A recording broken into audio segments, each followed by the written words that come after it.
بھائیوں اور دوستو، قربانی کے حوالے سے ایک مسئلہ اور بھی جانتے چلیں۔ وہ مسئلہ یہ ہے کہ جو لوگ قربانی کرنے کا ارادہ رکھتے ہوں انہیں چاہیے کہ اپنے ناخن، بال وغیرہ نہ کاٹیں، اسی طرح سے اپنے جسم کے چمڑے وغیرہ کو بھی نہ چھیڑیں، کیونکہ نبی اکرم صلی اللہ علیہ وسلم نے بڑی وضاحت کے ساتھ منع کیا ہے، خصوصاً ان لوگوں کو جو قربانی کرنے کی نیت رکھتے ہیں۔ حدیث پاک ہے اذا دخلت العشر، کہ جب انسان ذی الحجہ کے عشرے میں داخل ہو جائے، واراد احدکم ان یضحی، اور تم میں سے کوئی شخص قربانی کرنے کی نیت رکھتا ہو، فلیمسک عن شعرہ واظفارہ، تو اسے چاہیے کہ وہ اپنے بال کو اور اپنے ناخن کو نہ کاٹے، اس سے رک جائے۔ اسی طرح سے صحیح مسلم کی دوسری روایت میں بھی ملتا ہے فلا یمس من شعرہ ولا بشرہ شیئا حتی یضحی، کہ وہ اپنے بال کو اور اپنے ناخن کو نہ کاٹے، اپنے جسم کے چمڑوں کو نہ چھوئے، نہ چھیڑے، یہاں تک کہ قربانی کر لے۔ معلوم یہ ہوا کہ قربانی کرنے کا ارادہ جو لوگ رکھتے ہوں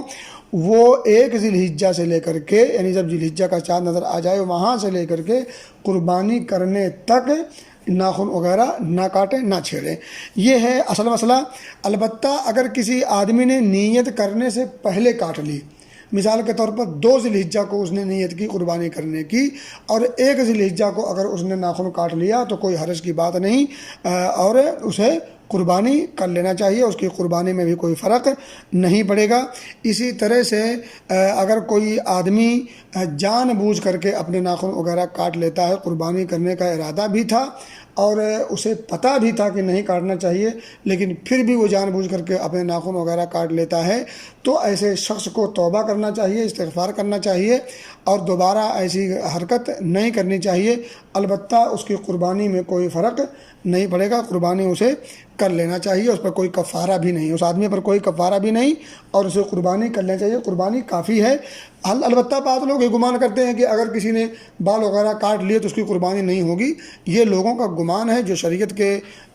سے اس کا کوئی ثبوت نہیں ملتا۔ یہی ایک مسئلہ اور جان لیں کہ اگر کوئی شخص بھول کر کے یا اسی طرح سے مسئلے کا علم نہیں تھا، اس بنیاد پر اگر اس نے کاٹ لیا، یعنی بھول کر کے کاٹ لیا یا احکام اور مسئلے کا پتہ ہی نہیں تھا اس لیے اس نے کاٹ لیا، یا بال وغیرہ خود بخود گر گئے، یعنی بغیر ارادے کے اس نے یہ کام کیا ہے، یوں ہی وہ کام ہو گیا، بال وغیرہ گر گئے یا ناخن وغیرہ گر گئے، تو ایسے شخص پر بھی کوئی گناہ نہیں ہے، کیونکہ اس میں اس کا کوئی اپنا اختیار ہے ہی نہیں۔ ایک مسئلہ اور بھی جانتے چلیں، اگر ایک انسان مجبور ہو جائے، کوئی مجبوری آ جائے، حاجت آ جائے، جیسے کبھی کبھی ہوتا ہے کہ ایک انسان کا ناخن آدھا کٹ گیا، اب ظاہر سی بات وہ آدھا لگا ہوا ہے تو اسے وہ تکلیف بھی دے رہا ہے اور بار بار وہ پریشانی کا باعث بھی ہے، تو جب ضرورت پڑ جائے، ضرورت پڑنے پر اگر آدمی کاٹ لے تو ایسی صورت میں بھی اس پر کوئی فدیہ وغیرہ بھی نہیں ہے، کوئی کفارہ وغیرہ بھی نہیں ہے، اور پھر انشاءاللہ اس پر کوئی گناہ بھی نہیں ہوگا، کیونکہ یہ بصورت مجبوری ہے اور بوقت حاجت ہے۔ تو بوقت حاجت اور بوقت مجبوری اگر کوئی ایسا کر لے تب بھی کوئی حرج کی بات نہیں ہے۔